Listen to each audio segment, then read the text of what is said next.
Share my thing. Uh, I'm Andy Costello. I'm a commercial real estate broker, and thank you all for being here this morning. Again, I promise I will get you here out of time on time. I hope I'm going to teach you a little something new, and we'll have some time for Q&A at the end, and I'll go into that a little bit. So I am licensed on both sides of the river, but my office and my house is in Vancouver. I personally have been investing in real estate in 2011, and I have been licensed for, I don't know, over 5 years now. And I came to this industry after 15 years in local government in Arizona, Pennsylvania, and California. So like a lot of people in this industry, we come from different backgrounds. And I need to update my slides with my all of my 2022 numbers. But we've leased or sold over 350,000 square feet, which is like 5 football fields. So I feel like I've got the experience to talk about this with you today and do my best to answer your questions. So if you're looking to lease space, as you know, I'm not an attorney or a CPA, and I tell my clients this all the time. I'm happy to review leases, but I am not an attorney. So I'm not providing tax or legal advice. I'm just giving you information so that you can make some informed decisions. So today we're going to talk about some basic lease structures, some things you might see in a lease and the language that's used in the industry, some challenges you might run into, and then what's the actual process to finding a space to lease. And then we'll have some time for Q&A. If you've got personal questions or a situational question, I'll ask that. We'll take it offline. But if you have some, broad question that might be of benefit to everybody else, we'll certainly stay on and have a conversation about that. So for those of you that are on the call today, if you could just put the letters in the chat, whether this is your first lease, so you put A in there, you're looking to expand your business or shrink your business into a smaller space, or reducing your number of locations. Are you going through a lease renewal? Are you just on here because you're in the industry and you want to know more? You're just curious, or you've got some other reason why you're here. It would kind of just help me get a little bit more information about who my audience is today. It's professional knowledge and you're just curious. Okay. A and F, your first lease. Okay, great. Thank you. I appreciate all of you answering, because then it just really helps me tailor who's on the call. And Tiffany, thank you for logging back in this morning. Apologize for the confusion about the time zone, but we're glad that you're here and we're able to hop back on. There are 3 different types of lease structures that we see in the industry, and I'm going to go into in depth about the 3 of them. Well, not in depth. We're going to do a high level overview. So there's a full service lease, a modified gross lease, and a triple net lease. So a full service lease is your base rent, and it includes all the operating expenses for the building and the property included into that rent. So typically the tenant is only going to be paying for their own internet service and maybe the janitorial inside their unit, but the janitorial, cleaning the restrooms and vacuuming the hallways and all of that is done by the landlord, and all of that cost is included in their lease. A modified gross lease is kind of a variation between a full service lease and a triple net lease, where the tenant is obviously going to pay their rent and then their share of the utilities, maybe some of the utilities, maybe not all of the utilities. It depends on how the property is metered. And so again, you have to read the lease to know what's included in that. And then a triple net lease. So this is where a tenant is going to pay their lease and their base lease rent, and then they're going to pay, in addition to that, a prorated share of all the expenses on the property. So I will get into a little bit more about what types of properties typically fall into these categories. But we're going to talk a little bit about triple nets, because people don't really understand what it includes and why it's so high. And it really just depends on the property owner. There's no standard amount that a tenant is going to pay for a triple net. So a triple net is something that's going to include the building property taxes, the insurance on the building, the common area maintenance. And I'm going to talk about what is included oftentimes in that common area maintenance, because sometimes triple nets can be really high and people, get a little nervous about that. So what might be included in that common area cost that they're going to pay as part of those triple nets? The management fees. Obviously, the property management company's got to get compensated somehow, and that's not coming out of the landlord's pocket. That's going to be paid for by the tenants. The building maintenance and repairs, if there's a new roof, new air conditioning units that get put in, landscaping, what's going to be happening out there, the janitorial, If there's common areas in the property, let's say like in a mall, there's lots of common areas that needs to be cleaned there. And then your utilities, not your utilities as the tenant, the utilities to the property. So if there's lighting in the parking lot, if there's something out there, in addition to that, you're going to be paying, that's going to be part of your costs in your triple nets. So snow and ice removal, if the landlord's going to take care of that, maybe they're going to wash the exterior of your windows. They're going to clean the restrooms, the common restrooms for everybody, not maybe the restrooms. It's not going to include the restrooms in your shop. It's going to include the restrooms for the common area of that shopping center.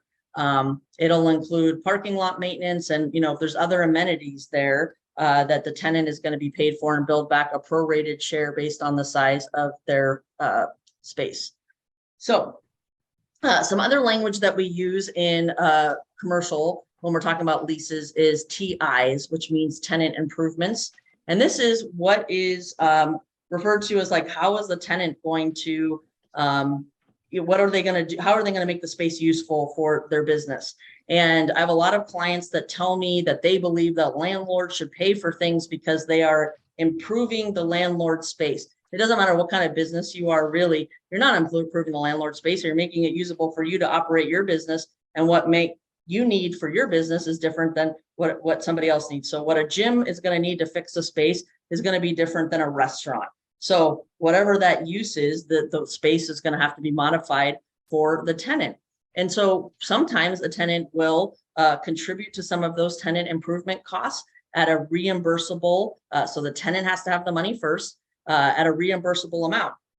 And so how does a landlord evaluate that? They're going to look at the credit worthiness of the tenant that's going to go in there. They're going to look at, what's your rent, what's your term lease, and how much are they going to give? Because obviously this is a business. They're not doing it for free, and they're expecting some return on their investment. I'm sorry, my mouse is very sensitive today. So that's kind of some, when it comes to tenant improvements, they can be very, very expensive. Just like if you're in the residential side of the business, you've seen what construction costs are.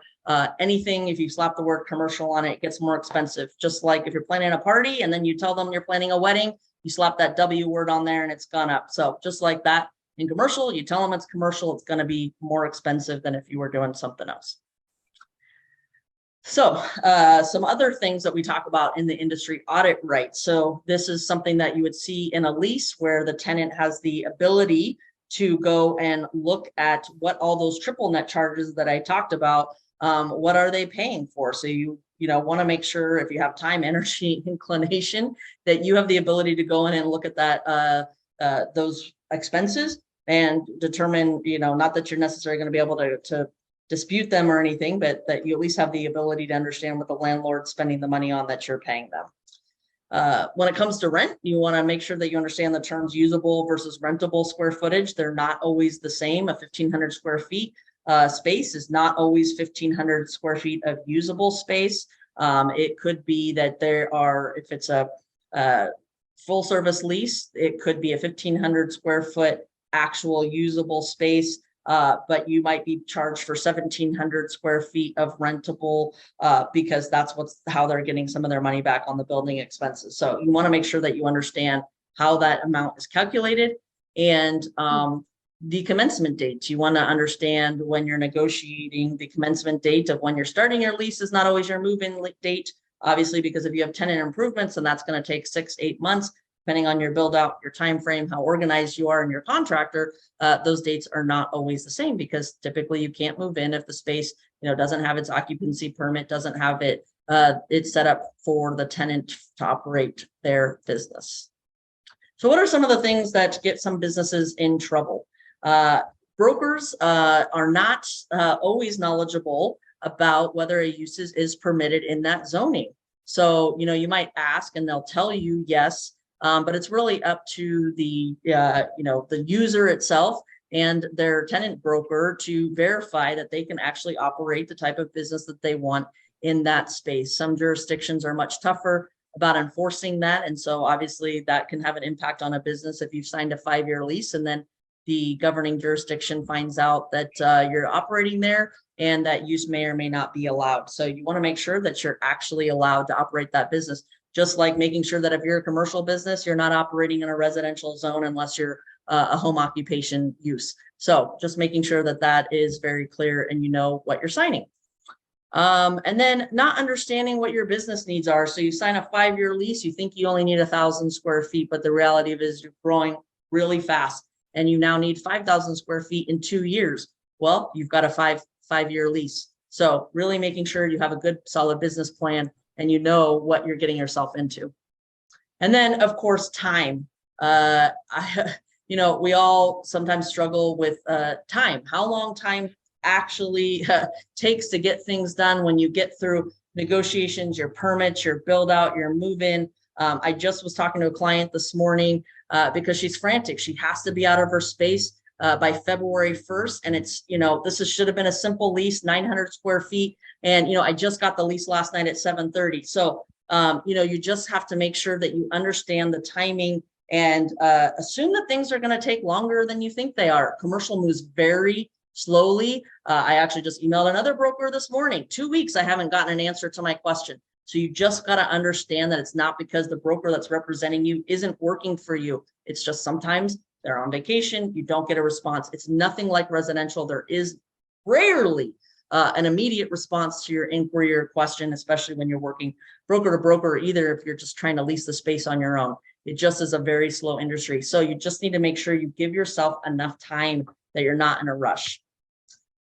Another thing is everything costs more than you think it should and what it will. So you want to make sure you've got enough money, to pay those security deposits. Make sure you know what that rent is going to cost. Make sure you've got money in the bank to pay your triple nets. What are the ongoing costs going to be to use that, to rent that space?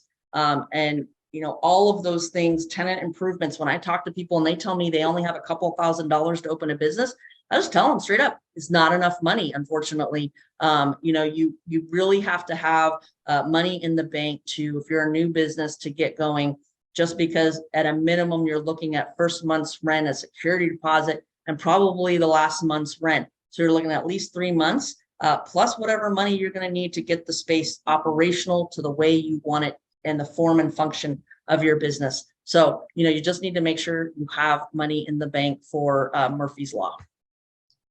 So if you're thinking about leasing space sometime this year, some things I encourage you to think about or talk to a representative in the industry about is, who has the leverage? Right now, we're still really, it almost doesn't matter what asset class you're in. The landlords pretty much have the leverage. So when you understand that, you kind of understand you're already starting from a weakening negotiation period. And when people tell me, well, Andy, I've seen that space, not leased for 5 years. There's a lot going on behind the scenes, and it doesn't mean that the landlord's desperate and they're going to take you and whatever your use is. So you just need to understand when you start a negotiation, what position of power you have, depending on how much time you have, where you want to be located, and all of those things. Again, what's your time frame? If you only have 2 weeks, so you have to be out of a space, you're definitely starting from a weaker negotiation position because you have to move. So you got to understand that. You need to make sure that you read the lease, that that if you think you're going to grow, do you have the ability to sublease out the space? So if you need to move out or, in an unfortunate circumstance, close your business, what is that going to cost you? And making sure you understand and actually read the lease. I can't stress that enough. A lot of us sign contracts and agreements that we don't take the time to read because we're just clicking the button that says, okay. But when you sign a lease, you are signing a personal guarantee. That means even if your business fails after 2 years and you signed a 5-year lease, you still have 3 more years of lease payments unless you can find a tenant to sublease that space, which that also can take a long time. So you just want to make sure you understand what financial obligation you are committing yourself and your family to when you sign that lease. And then you want to understand what's that process when those triple nets are billed. So, maybe they're billed quarterly, then that means you need to be saving some money and setting it aside. So when you get a bill or your bill comes due, you've got the money in the bank. And when it comes to triple nets, you're paying the actual expenses. So, even if they put you on a payment plan and they tell you the triple nets are about $500 a month, at the end of the year, they're going to do a reconciliation. If there's a shortage, they're going to be coming back to you for more money. And if there's an overage, they'll most likely apply it as a credit to your future, or they'll give you a refund, which is not usually the case. but you just want to make sure you got money in the bank, just like anything else, to pay taxes. And then you got to think about, what does the landlord want? You know, I had a client yesterday tell me, hey, Andy, can we get more on tenant improvements? And I said, well, what are you willing to give in return? The landlord's not going to give you anything more in return unless you sign a longer year lease, or maybe you're willing to pay more in rent. But, you know, this is a negotiation, and typically landlords aren't just going to give away anything for free. They're a business just like the business that you are trying to operate in that space.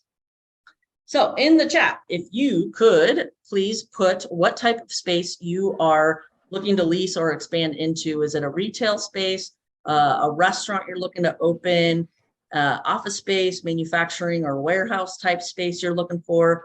You're not looking for any space, or there's some other type of asset class here I don't have listed. So if you could just put that in here, because I'm going to talk a little bit more about what types of leases go with what types of space.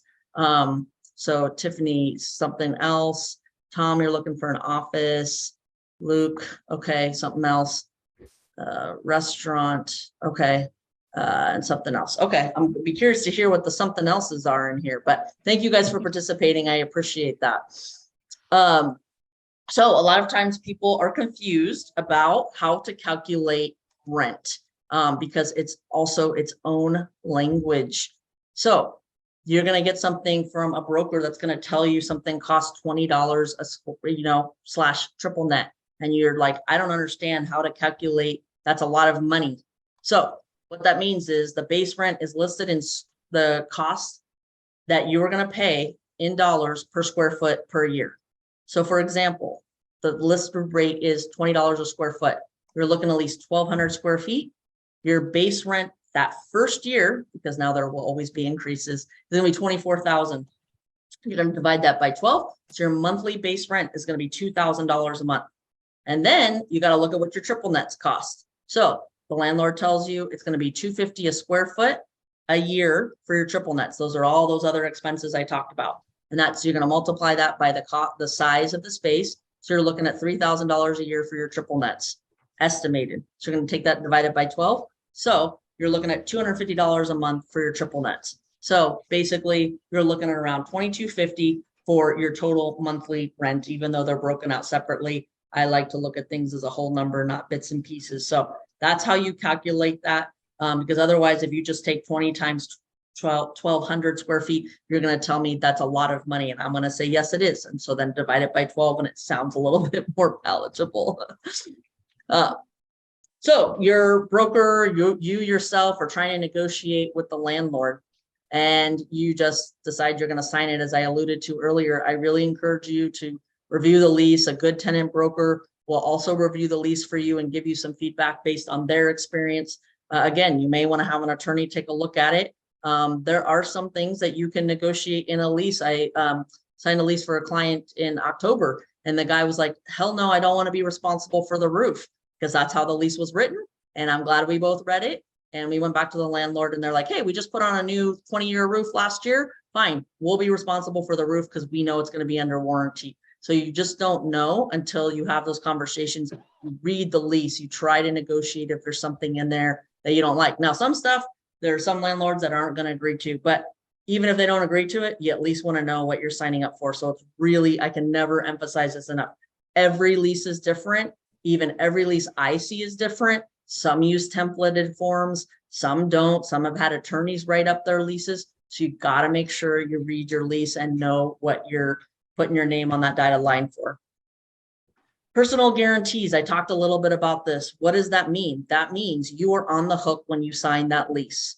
And when people tell me, well, Andy, I'm not going to do that. Well, great. Then you're not going to get any space. No landlord, unless you're Nike, Amazon, a huge corporation, is going to allow a small business owner to sign a lease without personally guaranteeing it. So you got to understand that when you're signing on that dotted line, what does that mean? That means they can come after you. Even if you close your business, move out of town, have a family emergency, it doesn't matter. I'm not saying all landlords will do that, but you got to understand how much money you're going to owe if you decide to walk away from that space. So it's really, really important that you know what your business model is, that you can pay your bills. So you're not getting good vibes from the landlord. You're trying to negotiate. You're trying to have a conversation. How worried should you be? I actually just told the same client this morning. She's like, man, I went into the other agent's office, even though I know I shouldn't do that. And things are just not going the way I want them to go. And I'm like, well, you're signing this lease. You got to understand that's who you're going to be working with. If you don't like them now, guarantee you it is not going to get any better. So if you don't like the vibes, you don't like what's happening, you don't like how the negotiations going, you don't like what's going on, you got to really think about, is that really the partnership and the marriage you're going to be in for your business for the X number of years in your lease? So I can't stress that enough. It's just like going into business with a business partner, or, hiring an employee.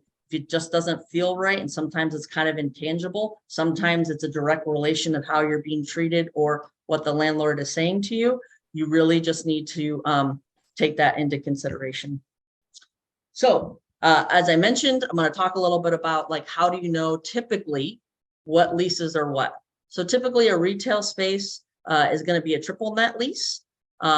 If you see kind of a building like there in the middle, maybe an older building where the building's not going to be metered separately, you're probably going to maybe be in a modified gross where you'll pay for some of the utilities, but some things might be included, like the janitorial. Again, you got to read the lease because everyone's different. And then if you're in a really, really nice office building, which is called a Class A office building, you're probably going to be, in a full service lease. But again, you got to read it, talk to your broker, make sure you understand what the abbreviations and the lingo is, so that you know kind of maybe what the questions to ask in terms of what's going to be included in that lease, so you know what you're going to be on the hook for. Especially during COVID, a lot of businesses we saw unfortunately went out of business. And so some folks were thinking that they had some protection like you do if you're renting an apartment or a house and using the landlord tenant law. That does not apply to anything in commercial. So again, whether it's COVID, some other disaster, emergency. Now, again, hopefully your landlord's human. There's a problem. They're willing to negotiate with you or defer those rent payments. That's what you hope, right? That goes back to the vibes question. If they're not being really flexible or they're not being really good, you got to think about, if something comes up, how is that going to be? Because you have no protection other than, going to court as a tenant, because there's no landlord tenant law that applies to commercial real estate. So now I've inundated you with lots of things that maybe sound really foreign to you. And so you're not really sure where to start or how to get going with the process. So I'd encourage you, look at your budget. Look at your profit and loss. What's your cash flow? Do you have the money that it's going to take to get into a space? And then you got to think about what type of properties do you want, the location and the size. Depending on what you are looking to do, some people can use a retail space. Some people could use office. You kind of got a different options of where you might be able to locate. And then whether it's me or somebody else, hire a professional in the industry. Typically, we are compensated by the landlord, but we're representing your best interests. You don't know what you don't know. You can't be an expert in everything running a small business. Even myself, like I have a bookkeeper. I can do my books, but I'm not as good and proficient as somebody that's doing it day in, day out, 40 plus hours a week. Start looking to find a space. When you're driving around, look, like, is this a neighborhood? Is this a shopping center? Is this where I would want to be, to get that process going? And then a tenant rep broker should write a letter of intent for you. So that process is, once you find a space, you tour it, you like it. It's a non-binding agreement that is sent to the landlord, kind of outlining what you'd like to see in a lease, the terms, the rate, the square footage, what suite number you want to be in. And so that is where you start negotiating with the landlord on what you would like to see in a lease. And then hopefully you'll get something back. The tenant broker hopefully is going to review it with you. You're going to sign the lease, and then you'll take occupancy or take the keys and then either do the tenant improvements, or if you're lucky, move in right away. So I thank you for joining me this morning. As I promised, I got you out of here at 9:30. If you have questions, you can either put them in the chat, you can unmute yourself and ask your questions. I will be here. And if it's something personal, I'm happy to chat with you offline. But again, thank you so much for joining me.